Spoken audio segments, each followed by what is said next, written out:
નમસ્કાર વિદ્યાર્થી મિત્રો, આગળના ભાગમાં આપણે જોઈ ગયા કુલમ્બનો નિયમ અને એનું અધિસ્વરૂપ. એ ફરી એકવાર જોઈ લો કે શૂન્યાવકાશમાં રહેલા બે બિંદુવત સ્થિર વિદ્યુતભારો વચ્ચે પ્રવર્તતું વિદ્યુતબળ તે બે વિદ્યુતભારોના મૂલ્યોના ગુણાકારના સમપ્રમાણમાં અને તેમની વચ્ચેના અંતરના વર્ગના વ્યસ્ત પ્રમાણમાં હોય છે. જેનું ગાણિતિક સ્વરૂપ અહીંયા જે 1 બરાબર શું થશે? બે વિદ્યુતભારો q1 અને q2 છે, એમની વચ્ચેનું અંતર r છે. તો નિયમ પ્રમાણે લાગતું બળ F k q1 q2 ભાગ્યા r². k ની વેલ્યુ મૂકીએ તો સૂત્ર મૂકીએ તો k બરાબર શું છે? તો 1/4πε0 q1 q2 ભાગ્યા r². જ્યાં એપ્સિલોન 0 છે શૂન્યાવકાશની પરમિટિવિટી. હવે આપણે જોવાના છે કે કુલમ્બના નિયમનું સદિશ સ્વરૂપ. તો આ સદિશ સ્વરૂપ માટે વિદ્યાર્થી મિત્રો તમને સદિશોનું થોડુંક નોલેજ હોવું જોઈએ, જે આપણે ધોરણ 11 માં ભણી ગયા છે. તો સ્ટાર્ટ કરીએ છીએ કુલમ્બના નિયમનું સદિશ સ્વરૂપ. તો આપણે અહીંયા આકૃતિ દર્શાવું છું. કોઈ ઉગમ બિંદુ છે O. તો આ ઉગમ બિંદુથી r1 અંતરે ધારો કે વિદ્યુતભાર q1 છે. તો સ્થાન સદિશ શું થશે? ઉગમ બિંદુઓની સાપેક્ષે q1 નો તો કે r1 લઈએ. એ જ રીતે ઉગમ બિંદુથી r2 અંતરે કોઈ બીજો વિદ્યુતભાર q2 છે. તો q2 વિદ્યુતભારનો ઉગમ બિંદુની સાપેક્ષે સ્થાન સદિશ આપણે લઈએ r2. ફરીવાર કે ઉગમ બિંદુ ની સાપેક્ષે વિદ્યુતભાર q1 બિંદુવત વિદ્યુતભાર છે, સ્થિર છે બંને. તો ઉગમ બિંદુની સાપેક્ષે r1 જેટલા અંતરે વિદ્યુતભાર કયો છે? q1 છે. તો સ્થાન સદિશ શું થશે? q1 નો ઉગમ બિંદુની સાપેક્ષે r1. એ જ રીતે q2 વિદ્યુતભારનો ઉગમ બિંદુની સાપેક્ષે સ્થાન સદિશ શું થશે? r2. હવે જો કે q1 પર q2 વડે લાગતું બળ આપણે દર્શાવીશું. ધારો કે આ છે F12. એ જ રીતે q1 ને લીધે q2 પર લાગતું કુલમ્બ બળ આપણે દર્શાવીશું F21 વડે. કે q2 વડે q1 પર લાગતું બળ F12, q1 વડે q2 પર લાગતું બળ F21 અને બંને વચ્ચે q1 થી q2 તરફના સ્થાન સદિશને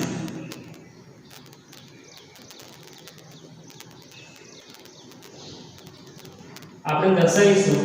R21 વડે. એટલે આ સદિશ થશે R21. q1 થી q2 તરફના સદિશને R21 વડે દર્શાવીશું. કે સરળતા ખાતર આપણે q1 અને q2 ને 1 અને 2 વડે દર્શાવીશું. ફરીવાર કે સરળતા ખાતર આપણે બિંદુવત વિદ્યુતભારો જે q1 અને q2 છે એને સરળતા ખાતર 1 અને 2 વડે દર્શાવીશું. તો 1 થી 2 તરફના સ્થાન સદિશને આપણે શું કહીશું? 1 થી 2 તરફ ના સ્થાન સદિશને આપણે દર્શાવીશું R21. એ જ રીતે 2 થી 1 તરફના એટલે કે q2 થી q1 તરફના સ્થાન સદિશને આપણે આના વડે દર્શાવીશું R12 વડે દર્શાવીશું. હવે આપણે ભણી ગયા ધોરણ 11 માં કે સદિશો માટે ત્રિકોણની જે સરવાળાની જે રીત છે. તો એ જોઈએ આપણે કે સદિશ R1 છે એના જે શૃંગ કહીએ છીએ આપણે, શૃંગ અને પુચ્છ. સદિશ ધારો કે આ સદિશ છે તો આ જે એરો વડે દર્શાવેલું છે એને આપણે કહીશું શૃંગ અને આ છે પુચ્છ અથવા સોરી શીર્ષ અને આ કહેવાય પુચ્છ. હવે ત્રિકોણની રીત શું છે સદિશો માટેની? તો કે કોઈ એક સદિશના શીર્ષ પરથી જો બીજો સદિશ નું પુચ્છ મૂકેલું હોય તો પ્રથમ સદિશના પુચ્છ અને બીજા સદિશના શીર્ષને જોડતો સદિશ એ બંને સદિશનો પરિણામી સદિશ કહેવાય છે. તો એ પ્રમાણે જો આપણે ત્રિકોણની જે રીત જે છે એના પ્રમાણે જોઈએ આપણે તો શું થશે કે ત્રિકોણના સદિશો માટે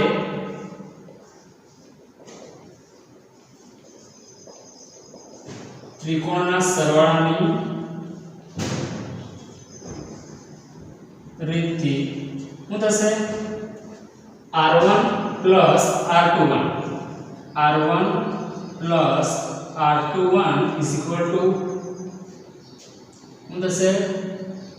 r2 તો માટે r1 ને એક સાઈડે આપણે લઈ જઈએ તો r21 is equal to શું થશે તો કે r2 minus r1 હવે આપણે એકમ સદિશોની વાત કરીએ તે સદિશ r21 નો એકમ સદિશ એટલે કે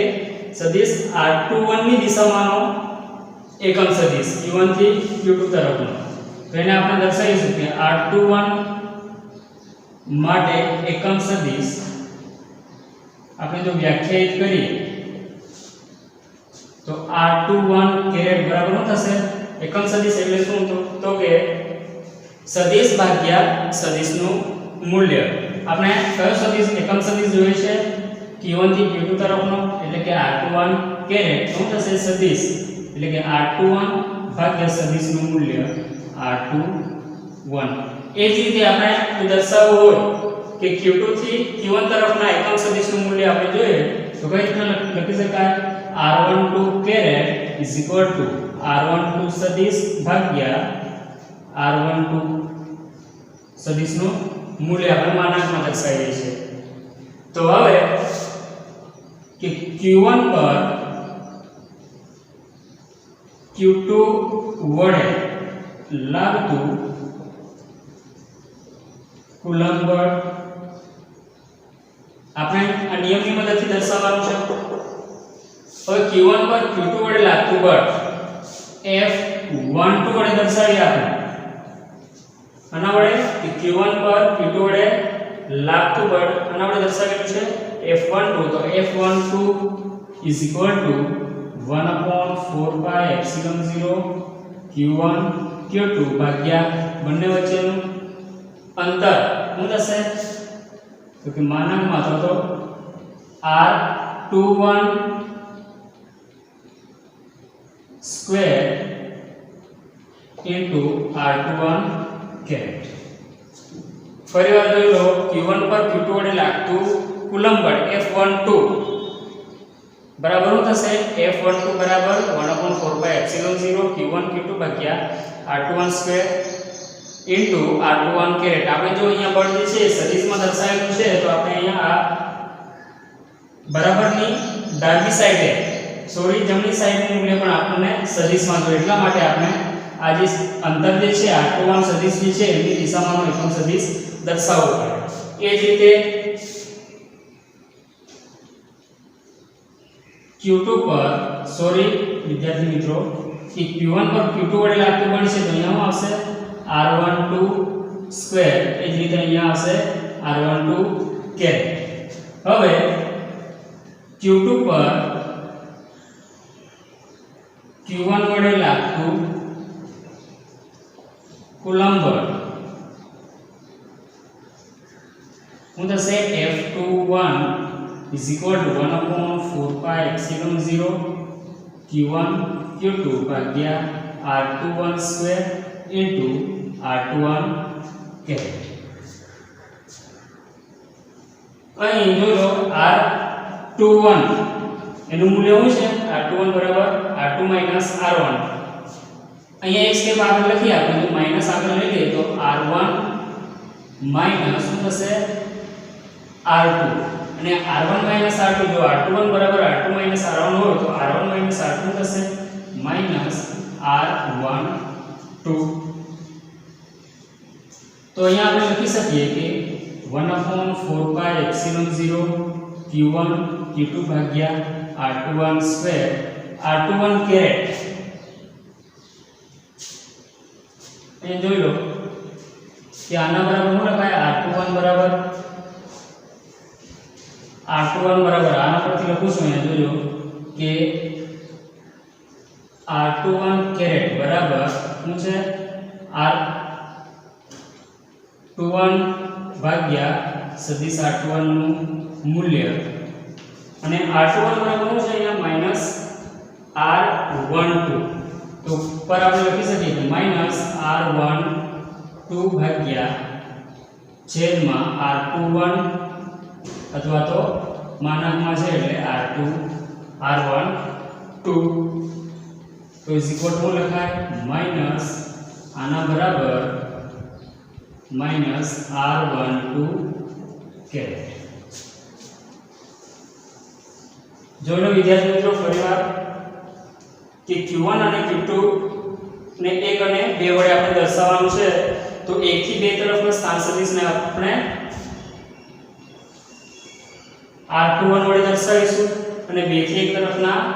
સ્થાન સદિશને આપણે r12 વડે દર્શાવીએ. બીજું કે સદિશો માટે ત્રિકોણના સરવાળાની રીતની મદદથી શું થશે r1 + r21 બરાબર r2. તો r21 બરાબર થશે r1 એ બાજુ જશે તો r2 - r1 -r1 - r2. તો માઈનસ r12 થશે એટલે કે r12 છે 2 થી 1 તરફનો સ્થાન સદિશ એટલે કે q2 થી q1 તરફનો સ્થાન સદિશ છે. હવે એના એકમ સદિશની વાત કરીએ આપણે તો r21 કેરેટ બરાબર થશે કે સદિશ ભાગ્યા સદિશનું મૂલ્ય. એ જ રીતે q2 થી q1 તરફના સ્થાન સદિશના એકમ સદિશ માટે અથવા તો q2 થી q1 તરફના એકમ સદિશ માટે સદિશનું મૂલ્ય r12 ભાગ્યા r12 નું મૂલ્ય સદિશ r12 નું મૂલ્ય. હવે આપણે થોડુંક આગળ જઈએ છે કે આના પરથી r21 કેરેટ બરાબર શું છે r21 કેરેટ બરાબર એકમ સદિશ જે છે તો એ સદિશનું મૂલ્ય ભાગ્યા સદિશ ભાગ્યા સદિશનું મૂલ્ય. આપણે શું કર્યું છે અહીંયા કે આગળ જે સ્ટેપ છે જો r21 બરાબર થશે -r12 ખાલી દિશા બદલાઈ છે. અહીંયા માઈનસ નો મતલબ શું છે કે r21 છે એની વિરુદ્ધ દિશામાં છે. તો વિરુદ્ધ દિશા માટે શું કરીએ છીએ આપણે -r12 કેરેટ ભાગ્યા મૂલ્ય એકમ સદિશનું મૂલ્ય તો હંમેશા કેવું હશે એક જ આવશે અને ધન આવશે એટલે માનકમાં આપણે જો r12 લખ્યું છે ઉપર જે સદિશ છે એને નીચે એનું મૂલ્ય લખવાનું છે. તો શું થશે આ કે સદિશ r12 ની દિશામાંનો એકમ સદિશ r12 કેરેટ. તો અહીંયા જો કે r21 કેરેટ બરાબર આપણે શું લખી શકીએ -r12 કેરેટ એટલે કે -1/4πε0 q1 q2 ભાગ્યા r12 square into r12 caret. તો આમાં થઈ જશે -f12 1 પર 2 ને લીધે લાગતું બળ એટલે કે f21 બરાબર -f12 એટલે કે બંને બળના મૂલ્યો કેવા થશે સરખા કે માનકમાં f21 f12 એટલે કે બંને બળના મૂલ્યો સમાન છે પરંતુ પરસ્પર કઈ દિશામાં છે વિરુદ્ધ દિશામાં છે. એટલે કે q1 વડે q2 પર લાગતું બળ આ સદિશ જે છે r21 ની દિશામાં છે દૂર તરફ. એ જે q2 વડે q1 પર લાગતું બળ r21 ની વિરુદ્ધ દિશામાં છે q1 થી દૂર તરફ. તો હવે આપણે એના જે અમુક કિસ્સાઓ જે છે એ આપણે જોવાના છે.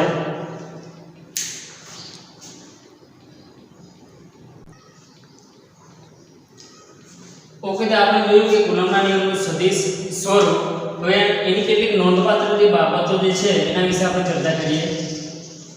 કે f12 બરાબર શું થશે તો કે 1/4πε0 q1 q2 r21 square into r21 caret. હવે ધારો કે આ જે બે વિદ્યુતભારો q1 અને q2 છે એ સમાન મૂલ્યના છે. સમાન મૂલ્યના એટલે કે આ વિદ્યુતભાર q1 છે આ q2 છે બંને કેવા છે તો કે સમાન મૂલ્યના છે એટલે કે સમાન છે. તો જો અહીંયા એટલે કે અથવા તો એને આપણે દર્શાવવું હોય તો q1 q2 ગ્રેટર ધેન 0 છે. જો આવી કન્ડિશન હોય તો બંને કાં તો સમાન હોય ધન હોય કાં તો ઋણ હોય તો લાગતું બળ કઈ દિશામાં હશે તો કે q1 વડે q2 પર લાગતું બળ આ દિશામાં હશે જ્યારે q2 વડે q1 પર લાગતું બળ એનાથી વિરુદ્ધ દિશામાં હશે આ છે F21 આ F12 તો અહીંયા બંને જે બળો જે છે અને આ સદિશ જે છે એ q1 વડે q2 અથવા તો q2 વડે q1 પર લાગતું બળ આ સદિશ R21 કેરેટ આ દિશામાં છે તો બંને ધન વિદ્યુત ભારો હોય q1 q2 ગ્રેટર ધન 0 એટલે કે બંને ધન હોય કાં તો બંને ઋણ હોય તો લાગતું બળ એ પરસ્પર વિરુદ્ધ દિશામાં હોય છે એટલે કે અપાકર્ષણ મળે કે સમાન મૂલ્યના હોય કે સમાન વિદ્યુત ભારો હોય અથવા તો સજાતીય વિદ્યુત ભાર માટે જે બળ જે છે કેવું છે એ અપાકર્ષણ પ્રકારનું બળ હોય છે હવે જો વિજાતીય વિદ્યુત ભારો છે એટલે કે અલગ અલગ છે એક ધન અને એક ઋણ છે એટલે કન્ડિશન શું થશે કે q1 q2 0 હોય મુજે q1 q2 0 હોય તો જો કે આ વિદ્યુત ભાર q1 છે ધારો કે આ છે q2 તો શું થશે એની વચ્ચે કે સજાતીય અથવા વિજાતીય વિદ્યુત ભારો છે એક ધન અને એક ઋણ છે તો શું થશે એની વચ્ચે આકર્ષણ થશે એટલે q2 વડે q1 પર લાગતું બળ આ દિશામાં હશે F12 અને q1 વડે q2 પર લાગતું બળ F21 એ q1 તરફ હશે અહીંયા R21 આ દિશામાં છે તો R21 શું થશે -R12 જ્યાં R12 કઈ દિશામાં છે q2 થી q1 તરફ તો વિજાતીય વિદ્યુત ભાર હોય વિદ્યુત ભારો માટે એટલે કે q1 q2 0 તો બળ કયા પ્રકારનું હશે તો કે આકર્ષણ પ્રકારનું હશે બીજી વાત છે કે બળ જે છે એ ન્યૂટનના ગુરુત્વાકર્ષણના નિયમ જેવું છે હવે બીજો કે ન્યૂટનનો ત્રીજો નિયમ શું કહે છે કે આઘાત અને પ્રત્યાઘાત સમાન મૂલ્યના પરસ્પર વિરુદ્ધ દિશામાં એટલે કે એક પદાર્થ બીજા પદાર્થ પર જેટલું બળ લગાડે છે એટલું જ બળ બીજો પદાર્થે પહેલા પદાર્થ પર લગાડે છે તો અહીંયા જો કે આ જે બળ જે છે અથવા તો આ સૂત્ર પરથી આપણે જો 1 અને 2 ની અદલાબદલી કરીએ તો શું થશે સોરી આ F21 છે F12 બરાબર શું થશે 1/4πε0 q1 q2 ભાગ્યા r12 square minus r12 caret કેમ તો કે r21 કેરેટ બરાબર થશે માઈનસ r12 કેરેટ અથવા તો r21 સદિશ બરાબર માઈનસ r12 તો જો અહીંયા કે F12 બરાબર થશે માઈનસ F21 અથવા તો લખવું હોય F21 બરાબર માઈનસ F12 જે ન્યૂટનનો ત્રીજો નિયમ સૂચવે છે તો આ જે કુલંબ બળ જે છે એ ન્યૂટનના ત્રીજા નિયમને અનુરૂપ અથવા તો ત્રીજા નિયમને સુસંગત છે બીજું કે અહીંયા જો કે ન્યૂટનનો જે નિયમ જે છે ગુરુત્વાકર્ષણનો નિયમ એ વ્યસ્ત વર્ગનો નિયમ છે કે ગુરુત્વાકર્ષણનો જે નિયમ જે છે એ વ્યસ્ત વર્ગનો નિયમ છે તો આપેલ જે કુલંબનો નિયમ જે છે એ પણ કેવો છે વ્યસ્ત વર્ગનો નિયમ છે એટલે કે વ્યસ્તમાં શું છે અંતરનું વર્ગ છે એટલા માટે શું કહેવાય છે વ્યસ્ત વર્ગનો નિયમ છે હવે ધારો કે આ જે બે વિદ્યુતભારો જે છે એમને કોઈ માધ્યમમાં મૂકવામાં આવે છે તો તે દરમિયાન એમની વચ્ચે જે પ્રવર્તતું બળ જે છે એ જે તે માધ્યમના ડાઇલેક્ટ્રિક અચળાંકના ભાગનું થાય છે આપણે આગળ જોયું છે કે ધારો કે કોઈ માધ્યમ જે છે એનો ડાઇલેક્ટ્રિક અચળાંક k છે તો એ માધ્યમમાં ઉદ્ભવતું બળ Fm બરાબર થાય છે કે F0 ભાગ્યા કે, એટલે કે શૂન્યાવકાશમાં એ જ વિદ્યુતભારો વચ્ચે જે બળ લાગે છે એ બળના કેમાં ભાગનું થાય છે. તો કોઈ માધ્યમમાં આપણે જો વિદ્યુતભારને મૂકવામાં આવે છે તો એ વિદ્યુતભારો વચ્ચે ઉદ્ભવતું કુલંબ બળ એ માધ્યમના ડાઇલેક્ટ્રિક અચળાંકના કેમાં ભાગનું થાય છે. હવે બીજી વાત કે આ જે બળ જે છે એ બંને વિદ્યુતભારોની જોડતી રેખા પર લાગે છે અથવા તો બંને વિદ્યુતભારોના કેન્દ્રમાંથી પસાર થાય છે. જો અહીંયા કે Q1 વડે Q2 પર લાગતું બળ આ બંનેને જોડતી રેખા પર એના વિદ્યુતભારના કેન્દ્રમાંથી પસાર થશે, આ બાજુ પણ એ કેન્દ્રમાંથી પસાર થશે. હવે મોસ્ટ જે આઈએમપી વાત શું છે કે મોસ્ટ ઇમ્પોર્ટન્ટ જે વાત જે છે આમાં કે ધારો કે ઘણા બધા વિદ્યુતભારો છે તંત્રમાં, કે આ Q1 છે, Q2 છે, Q3, Q4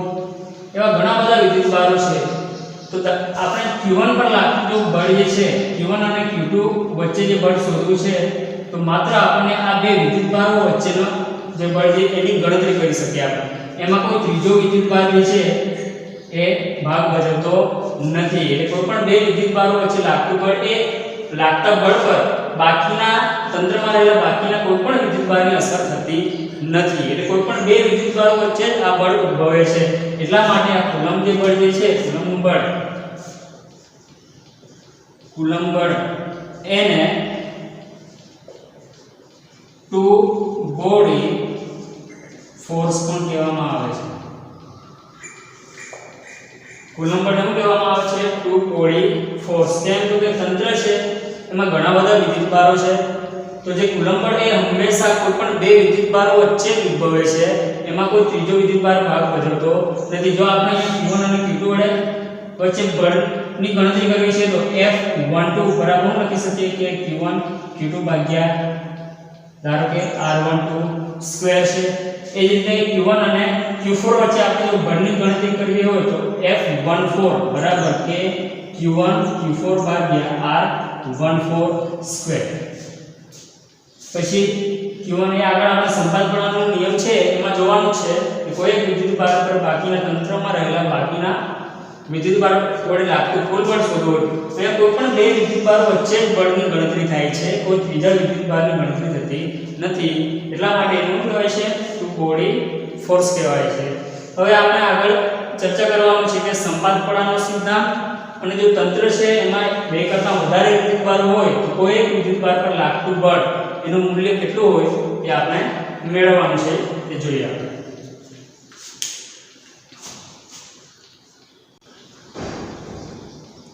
ઓકે વિદ્યાર્થી મિત્રો, કે કોઈ તંત્ર છે એમાં બે કરતાં વધારે વિદ્યુતભારો હોય, કે આ તંત્ર છે એમાં કોઈ બે કરતાં વધારે વિદ્યુતભારો છે. આગળ જોઈએ આ Q1 છે, Q2, Q3, Q4 આ એક તંત્ર છે, ચાર વિદ્યુતભારોનું તંત્ર છે. તો આપણે Q1 પર લાગતું બાકીના વિદ્યુતભારો વડે લાગતું બળ શોધવું હોય તો આપણને બે નિયમની જરૂર પડે. એક છે કુલંબનો નિયમ, આના ઉપરાંત આપણને જોઈએ છે સંપાદપણાનો સિદ્ધાંત જે છે એનો ઉપયોગ કરવામાં આવે છે. તો આપણે જે સંપાદપણાનો સિદ્ધાંત શું કહે છે એનું વિધાન અહીંયા લખેલું છે. જો કે સંપાદપણાનો સિદ્ધાંત બે કરતાં વધારે વિદ્યુતભારોના તંત્રમાં કોઈ એક વિદ્યુતભાર પર લાગતું કુલ કુલંબ બળ, બે કરતાં વધારે વિદ્યુતભારોના તંત્રમાં કોઈ એક વિદ્યુતભાર પર લાગતું કુલ કુલંબ બળ બાકીના તમામ વિદ્યુતભારોના લીધે લાગતા સ્વતંત્ર કુલંબ બળોના સદિશ સરવાળા જેટલું હોય છે. આપણે એ ધારી લઈએ કે કોઈ એક તંત્ર છે એમાં ત્રણ વિદ્યુતભારો છે. લઉં છું આ છે Q1 છે, આ Q2 છે, આ લઉં છું Q3. આ એક આખું તંત્ર છે એમાં ત્રણ વિદ્યુતભારો છે. આપણે શોધવાનું છે Q1 પર Q2 અને Q3 જે છે બે વિદ્યુતભારો બાકીના એમના લીધે Q1 પર લાગતું કુલ કુલંબ બળ આપણે મેળવવું છે. તો સૌપ્રથમ આપણે શું કરીશું કે આ જે વિદ્યુતભારો જે છે એના ઉગમ બિંદુની સાપેક્ષે આપણે લઈએ સ્થાન સદિશ લઈએ. તો ઉગમ બિંદુ કોની સાપેક્ષે Q1 નો સ્થાન સદિશ આપણે લઈએ છીએ R1. એ જ રીતે Q3 માટે R3 અને Q2 નો ઉગમ બિંદુની સાપેક્ષે સ્થાન સદિશ કયો છે R2 કે ત્રણ વિદ્યુત ભારનું તંત્ર છે Q1 Q2 અને Q3 એમના ઉગમ બિંદુની સાપેક્ષે સ્થાન સદિશો લીધા આપણે R1 R2 અને R3 તો આપણે શોધવાનું છે કે Q1 પર Q2 અને Q3 ને લીધે લાગતું કુલ બળ તો સૌપ્રથમ આપણે જોઈએ અહીંયા કે Q2 વડે Q1 પર લાગતું બળ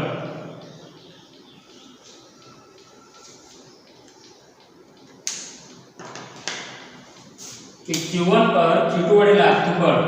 કઈ દિશામાં હશે તો કે Q1 થી આ તરફની દિશામાં આ છે F12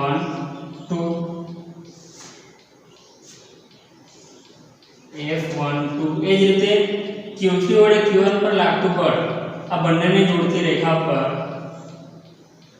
આ દિશામાં દર્શાવું છું આ છે F13 આપણે Q1 પર Q2 ની લીધે લાગતું બળ જે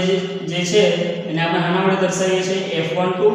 અને Q1 પર Q3 ને લીધે લાગતું બળ શાના વડે દર્શાવીશું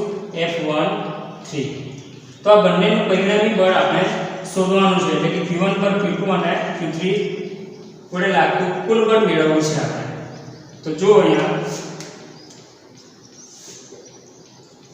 કે Q1 પર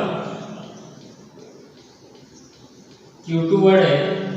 લાગતું બળ કુલમ્બના નિયમ પરથી શું લખાશે F12 1/4 pi epsilon 0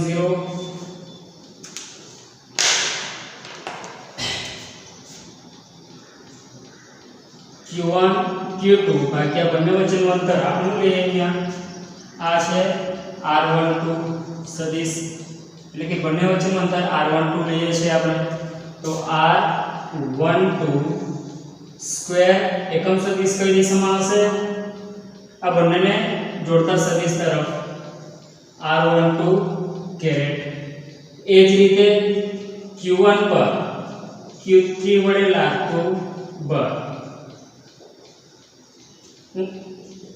લગાશે F13 બરાબર 1/4 pi epsilon 0 Q1 Q3 ભાગ્યા R13 square into R13 caret Q1 પર Q2 વડે લાગતું બળ F12 અને Q1 પર Q3 વડે લાગતું બળ શું લખાશે F13 હવે અહીંયા જો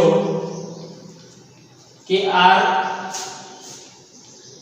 R12 બરાબર શું લખાય છે R2 માઈનસ R1 એ જ રીતે R13 બરાબર શું લખાશે R3 માઈનસ R1 આ બંને બળ મળી ગયા આપણને Q1 પર Q2 વડે અને Q3 વડે લાગતા બળો બંને મળ્યા છે તો સંપાતપણાનો સિદ્ધાંત શું કહે છે કે બે કરતા વધારે વિદ્યુતભારના તંત્રમાં કોઈ એક વિદ્યુતભાર Q1 આપણે કયો લીધો Q1 એના પર લાગતું કુલ કુલમ્બ બળ આપણે શોધવું છે એ કેટલું હશે તો કે બાકીના તમામ વિદ્યુતભારોના લીધે લાગતા સ્વતંત્ર તમામ એટલે Q2 અને Q3 આ બંને વડે લાગતા સ્વતંત્ર બળો કયા છે તો કે Q2 વડે લાગતું બળ F12 અને Q3 વડે લાગતું બળ F13 છે તો આ બંનેના સદિશ સરવાળા જેટલું હોય છે તો સંપાતપણાના સિદ્ધાંત પરથી સંપાતપણાના સિદ્ધાંત મુજબ Q1 પર લાગતું કુલ બળ F1 વડે આપણે દર્શાવીએ તો કેટલું થશે બંનેનો સદિશ સરવાળો F12 F13 F12 આ કિંમતો મૂકી આપણે તો 1/4 pi epsilon 0 Q1 Q2 upon R12 square into R12 caret plus F13 ની કિંમત તો એ બળનું મૂલ્ય મૂકી આપણે 1/4 pi epsilon 0 Q1 Q2 Q3 upon R13 square R13 caret તો આ રીતે આપણે કુલમ્બના નિયમ અને સંપર્કપણાના સિદ્ધાંતની મદદથી આપણે તંત્રમાં રહેલા કોઈ એક વિદ્યુતભાર પર લાગતું કુલ બળ મેળવી શકીએ છીએ। તો આ જે નિયમ ધારો કે કોઈ તંત્ર છે એમાં ઘણા બધા વિદ્યુતભાર 3 કરતા વધારે છે તો આપણે અથવા તો લઈ શકીએ કે આપણે n વિદ્યુતભારોનું તંત્ર છે કે જનરલી આપણે લખવું છે કે n વિદ્યુતભારોના તંત્ર માટે કે ઘણા બધા અવબંધીઓ છે તો આ છે Q1 Q2 Q3 Q4 Q5 એ રીતે Qn એવા ઘણા બધા વિદ્યુતભારોનો એક તંત્ર છે। તો આપણે એનું સામાન્ય સૂત્ર લખવું છે કે જનરલી એક વિદ્યુતભારનું તંત્ર છે એના માટે આપણે જો લખવું હોય તો કઈ રીતના લખીશું કે F1 પર સોરી Q1 પર લાગતું બાકીના તમામ વિદ્યુતભાર વડે લાગતું બળ આપણે જો મેળવવું હોય તો Q1 પર લાગતું કુલ બળ એટલે વિદ્યુતભારના તંત્ર માટે F1 બરાબર કેટલું થશે તો કે F12 F13 F14 up to F1n सूत्रों मूक्या આપણે કુલમ્બના નિયમની મદદથી તો F12 થશે 1/4π0 Q1 Q2 R12 square into R12 caret plus F13 માટે 1/4π0 Q1 Q3 ભાગ્યા R13 square into R13 caret plus up to plus છેલ્લું એમાં વિદ્યુતભાર વડે Q1 પર લાગતું બળ શું લખાશે 1/4π0 Q1 Qn upon R1n square into 1n caret તો સામાન્ય શું નીકળે છે બધામાં 1/4π0 છે પ્લસ શું છે Q1 બધામાં છે તો એ સામાન્ય લઈ લઈએ આપણે તો Q1 ભાગ્યા 4π0 બાકી રહેશે કે Q2 upon R12 square into R12 caret plus Q3 upon R13 square into R13 caret plus up to plus અહીંયાથી બાકી રહેશે Qn upon R1n square into R1n caret તો આ જે પદ જે છે એને આપણે સરવાળાના પદમાં લખીએ આપણે તો Q1 upon 4π0 સિગ્મા I બરાબર 2 to n હું લખાશે Qi upon R1i square into R1i caret તો આ છે જો n વિદ્યુતભારો જે છે એનું તંત્ર છે તો એમાં રહેલા કોઈ એક વિદ્યુતભાર Q1 પર બાકીના તમામ વિદ્યુતભારો વડે લાગતું કુલ બળ મેળવવું હોય તો આ સૂત્રની મદદથી આપણે મેળવી શકીએ છીએ। હવે આ જે સરવાળો જે છે સામાન્ય રીતે સમાંતર બાજુ ચતુષ્કોણ જે છે એની મદદથી મેળવવામાં આવે છે। તો આવો વિદ્યાર્થી મિત્રો સંપર્કપણાનો સિદ્ધાંત તેમજ કોઈ વિદ્યુતભારોનું તંત્ર હોય તો એના પર લાગતું કોઈ એક વિદ્યુતભાર પર લાગતું કુલ બળ કઈ રીતના મેળવવું એ તમને સમજ પડી ગઈ હશે। હવે આગળના લેક્ચરમાં આપણે જોઈશું કે વિદ્યુત ક્ષેત્ર કોને કહેવાય એની લાક્ષણિકતાઓ એના વિશે ચર્ચા કરીશું। ધન્યવાદ।